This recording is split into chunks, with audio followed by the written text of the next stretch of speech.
We are here at the JL Ranch property, and we brought Gary a bite to eat, along with a little bit of green hay there. That's alfalfa hay. And we are waiting now for our vet to arrive. She'll be here momentarily. I'm going to make sure his water's full. Yes, he still has plenty of water. So Gary's fine for now. And his vet will be here momentarily. Dr. Shanks is going to come visit you, okay? Dr. Shanks is her name.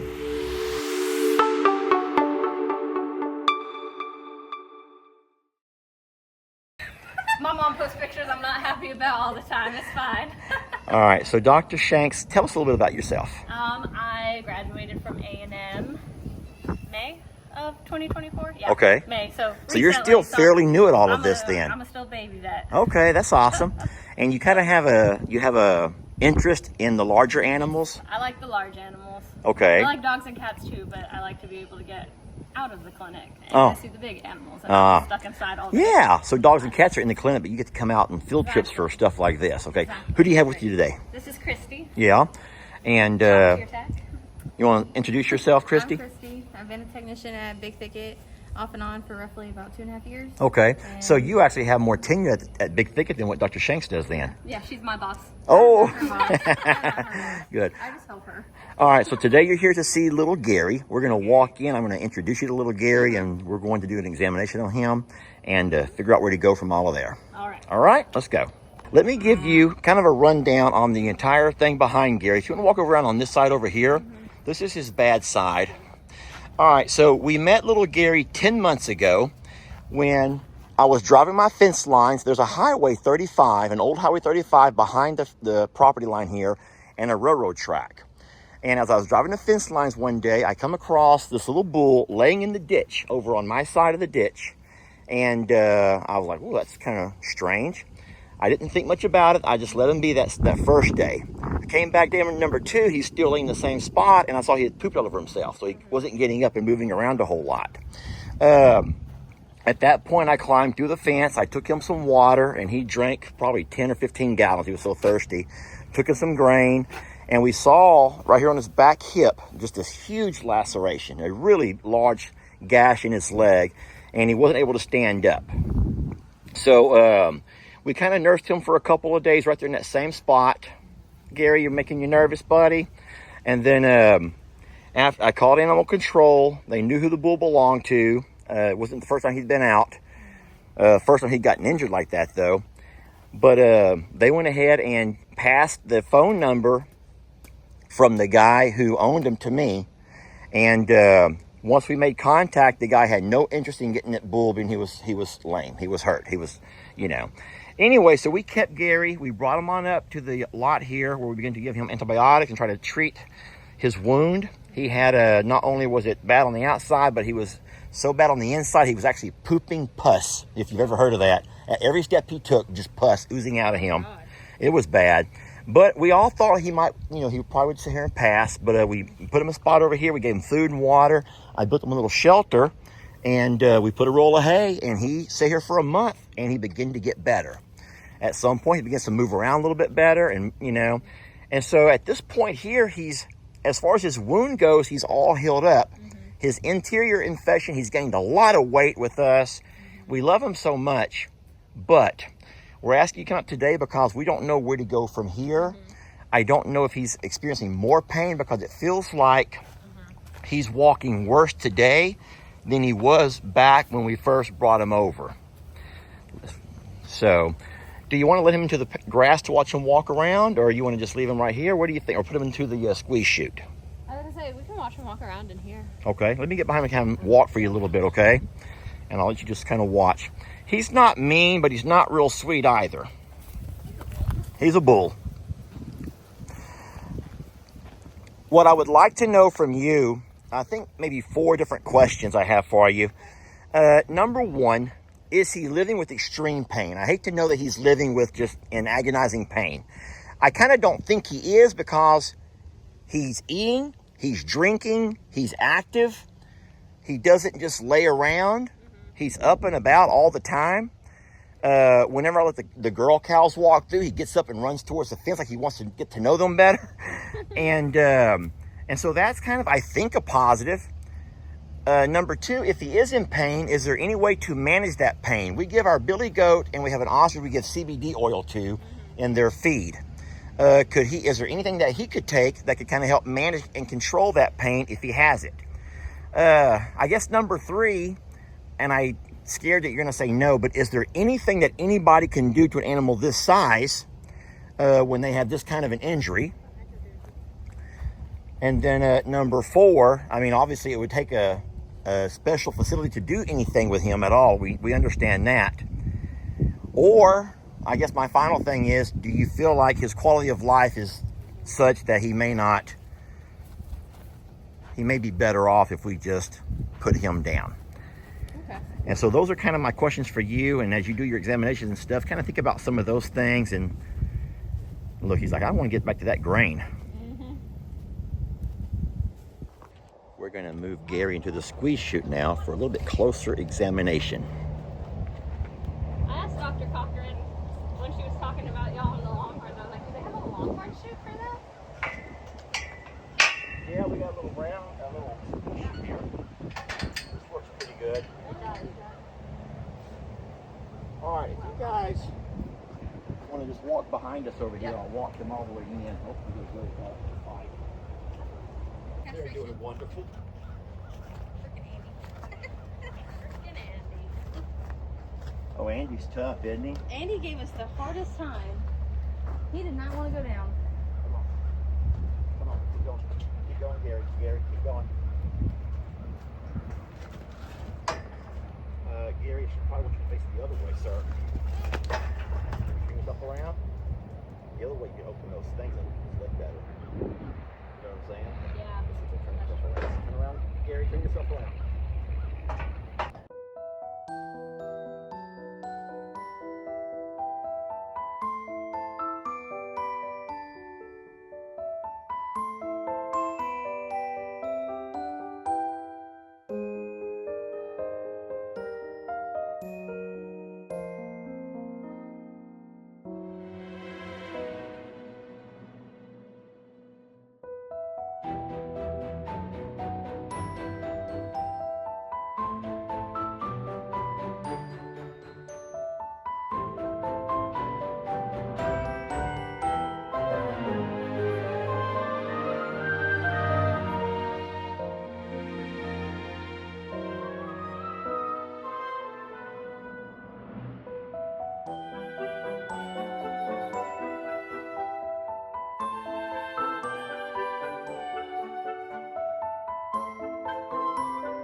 All right, so Dr. Shanks has had about 30 minutes or so to kind of examine Gary. She's watched him walk around here in the lot. We put him inside the squeeze chute, and she got a chance to kind of look at both of his hips. And what was interesting to me, I've never noticed this, but you discovered a lot of stuff in his good hip. Talk about that for a minute, if you can. Okay, there are times when he's walking, and I noticed it more when he was walking uphill, when, you know, he's having to put more effort into walking, that he will drag his right leg, which is his good leg. He drags his right leg. Him. And then he's not doing it right now. He's standing with it pretty straight right now. But when we had him in the chute and when we initially took him out of the chute, he was standing with that right leg kind of turned in. And then a little more under him. And so what you're thinking is that because he's having to put so much weight on his, well, we'll call it his good leg, because he can't put weight on his bad leg, it's causing the good leg to also have some issues where it's beginning to turn in, and so he can't really put full weight. He can't put weight at all on his bad leg, so he's putting all of his weight on his one good leg, but that's causing him issues, and that's not good. And you said for an animal his size, there's not really much that anyone can do with animals like larger animals like this, which is what we were afraid of. Isn't really an option because again they can't put the same weight Yeah. on their amputated leg that they can put, like even if you do a prosthetic, which I know there's some horses out there that have prosthetics and they do okay, but like, that's animal dependent. That's very few that actually we see do okay with that. And then you mentioned that it's possible to do maybe some pain management for a while, but you warned me that that was only going to be temporary because eventually what? Eventually you'll see his other legs, he'll develop like pain, arthritis a lot faster, and his other legs, issues in his other legs a lot faster, tendons breaking down, things like that. Because they're not built to have all that weight on one leg. And so I think that if I'm hearing you right, what we're going to do for today is try to prescribe some pain meds to help manage the pain. Yeah. But you do think that in the next, give me a timeline of when we should probably have you come back out and do the inevitable. Do you have any idea on how long? I don't have a great idea on timeline. Just going to watch him. On how he responds to the pain meds. If we put him on pain meds and you notice him walking around more, seeming more comfortable, not laying down most of the day, that was something else you talked about. You asked me how much does he lay down, and I'm like, he's actually lays almost all day. He only gets up to eat out of his feed buggy, but besides that, he lays, and that's also a sign of him being in pain. You know, cows are meant to graze and lay, obviously, but move around and graze too. And if he's not doing that, then that's an effect of his quality of life due to his injury. And we don't want him to have a poor quality of life. I just hate for him to deal with pain if he doesn't have to. And then there was something else that you had mentioned that I thought was important, the fact that through his respiratory rate and all these other things, you could determine that he is dealing with and living with lots of pain now. I suspect. So his respiratory rate and his heart rate were both elevated. And again, sometimes it's hard to evaluate because he is a bull and we were stressing him out by moving him and getting him into the chute. So could it be just secondary to stress? Maybe, but it also can indicate that he's uncomfortable. I also noticed, like, looking at him from behind with his hips, he has a lot of Can we walk over there and look at that? Yeah. Yeah, this was kind of important. Dr. Shanks stood behind him, and you can see when he, but I want to get behind you for a second, okay? Oh, thank you. But there's a disproportionate amount of, well, I don't even know how you want to explain that. Just explain what you were saying, and I'll try to video it later. Yeah, his left hip has less muscling on it than his right hip. Okay. Which means obviously he's not using that hip, so he's not building that muscle. It also, I mean, he's standing lopsided too, where like his pelvis itself might have been fractured. Okay. Or affected, and again, can't tell that for sure without x-rays, but it's not normal. Right. And then we do not think that he's safe to travel. So as far as taking him in somewhere to have him undergo some kind of x-ray or MRI is just almost impossible in the field. And so, yeah, I don't think we have a strong enough x-ray for in the field to get through his hip. Okay. Yeah, but traveling, could pose risk. Yeah. He might do fine. He might not be able to handle the bumpiness. So. Okay. And then the idea of getting him castrated and letting him live out whatever amount of time he has left with the other cows or the calves or whoever, away from the bulls, also has challenges because different things. You could maybe do it standing up here in the squeeze chute. It's possible, but you don't like to do animals standing up if you can help it, right? We do cows standing up a lot of times, Okay. but he is a bigger cows. Yeah. We do bull calves standing up a lot of times, Calves, but yeah. he is bigger. And he's also standing on one leg. I was going to say, he's also stronger, so if he kicks, that's a lot more risk. His testicles are obviously significantly larger. Yeah. So they have a higher risk of bleeding. Okay. So doing him laying allows us more opportunity to actually But ligate them well and all of that. But the problem with laying him down is, what did you say again? How well will he be able to get up with one bad leg and one better leg while he's still drunk with the sedative? And you don't want him to re-injure himself trying to get up while he's not ready to get up. Injure a different leg, fall on his leg. So he's a mess. He's a mess. Muddy, you're just a big mess. But Okay. he's cute. He is cute. We love him. I love the fact that he's healthy as far as eating. His belly's full. Yeah. He's loved. He has friends. I was going to say, he has a good life right now, so again. Okay. All right, no one can visit the JL Ranch without visiting and loving on Sweet Ruby. Doc, go ahead. Yes, okay. Now listen, she will swing them horns. She has no malintent, but she will swing them horns if you don't scratch right. You got to really get in there and love. Oh boy, Ruby. She helped me do all my jobs around here. We had to patch a tire yesterday and she got me. Oh, yeah? We had to work on water lines. She got after me. She loves to mess with Daddy. Oh, and there comes Sadie behind you, our guard dog.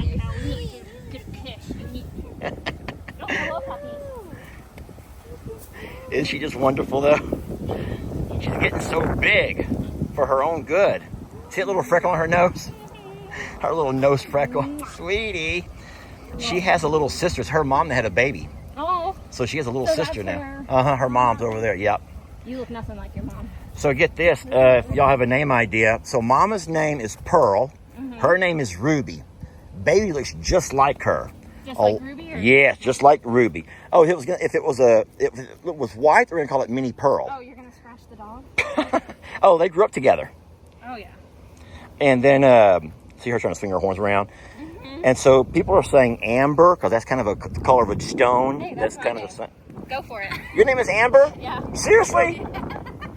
I say that name. Well, there you go. They like amber. They also like sapphire because those are all like her color of a gemstones, I guess. So we don't know. Not her, but the calf was in the tree line. So, all right, that's wonderful. Well, friends, we have a lot to talk about.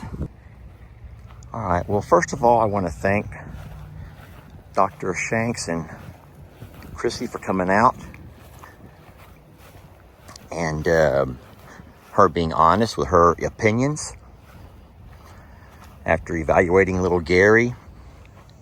I think the way I see it, now, you can disagree, but friends, there's good news and there's bad news.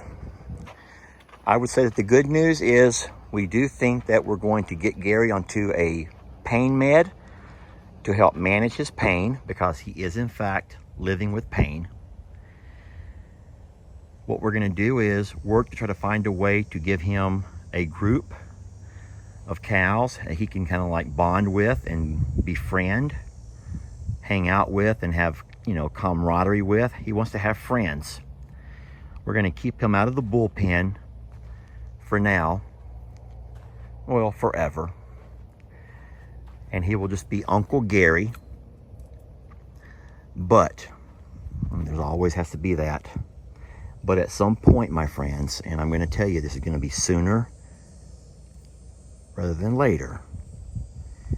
At some point, we will make an appointment and they will come out to euthanize little Gary. The damages to his left hip are severe. There's just severe trauma in that driver's side hip over here. Even possibly a crushed pelvis. And that's making him put all of his weight onto his right leg, and that's causing damage to his right leg. The tendons are not built for that much weight. And so it's going to be to where he begins to walk. When he does walk, it'll be harder and harder for him to get around. It's okay, Gary. But in the meantime, we're going to continue to feed him and love him. We'll give him his daily pain meds. And we're going to give him a group of friends that he can take care of and protect. He'll be a protector. I am moving little Gary some friends over. Some friends he's going to take care of. I thought about moving the calves over, but you know what? We'll move the yearlings. We're going to move all of our yearling babies over here. And Gary can take care of those yearlings. And we'll let the calves stay on their moms here in the back. And that's because the calves will need their feed buggies. The moms need their feed buggies. These yearlings, I can feed them by hand. Come on, Patsy. Come on, sweet Patsy. Come on. Patsy, come on. Let's go with little Gary. Come on, sweetie. Come on. Walk, baby. Come on. Come on, sweetie. Come on. Keep walking. Move. Faith, move.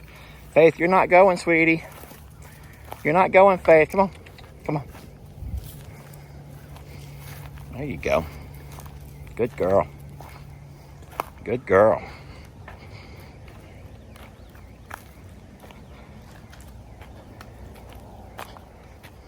Come on. Come on. Come on. Turn in there. Come on. Turn. Turn. Come on. Turn. Nope. Turn. Ruby, move. Ruby, so y'all need to move. All right, there's 3. Charlene will be the oldest of the heifers in here with little Gary. We've got Charlene. And the last one we got to get will be Trinity. So Trinity will be the last of the cows, the heifers that we move to the pasture with little Gary. Come on, turn right there, sweetie. Turn up in there, sweetie. There you go. All right. All right, friends. Well, as of now, we'll be leaving little Gary here with our group of heifers. He has Charlene, Loretta, Patsy, Ruby, Danny, and inside the lot, who's not come out yet, will be sweet Trinity. So we're going to leave little Gary here in the front with these ladies. And the good thing is they're already all weaned off of their moms. What would be nice is if I have to hand feed these guys every day, that will eventually get these girls to trust me a whole lot more. We already have Danny and Ruby, but if we can work on the other few, and they'll jump them down a whole lot more with us feeding them daily, besides just the feed buggy. I'll still look, see if I can find me a feed buggy. Maybe hard this time of year, but I have to give Gary his supplements for his pain meds every day, so feeding in buckets or feeding along the fence here will be fine. I want to thank y'all for watching and for being understanding to Gary and his situation. And we're going to try to give Gary the best life possible. At least the best life here on out possible. And I know.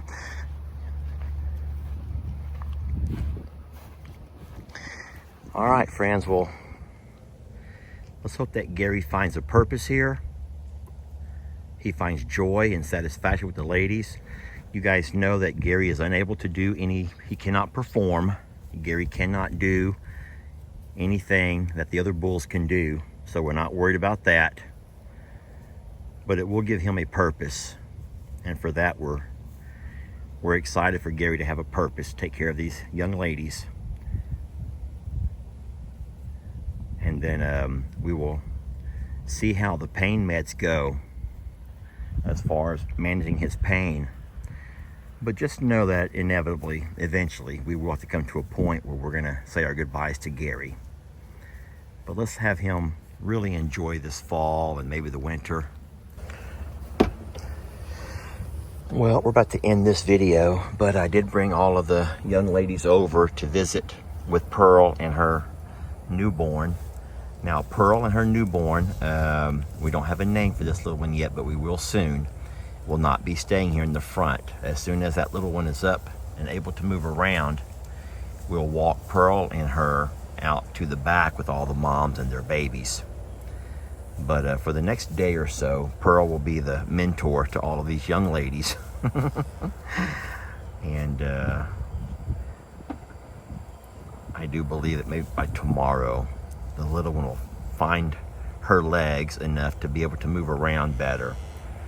And at that point, we'll go ahead and walk them on up and let them go through the lot. But you guys keep Gary in your thoughts. We love him so very much. We're trying to do the best for him. And once again, I'm blessed to have Dr. Shanks come out. It's nice to have a large animal vet who will make house calls. All right, we love you guys. Thank you for watching. And we'll catch you on the next video.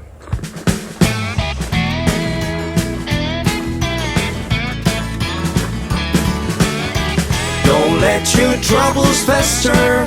Come watch Longhorn Lester. Yeah, something like that.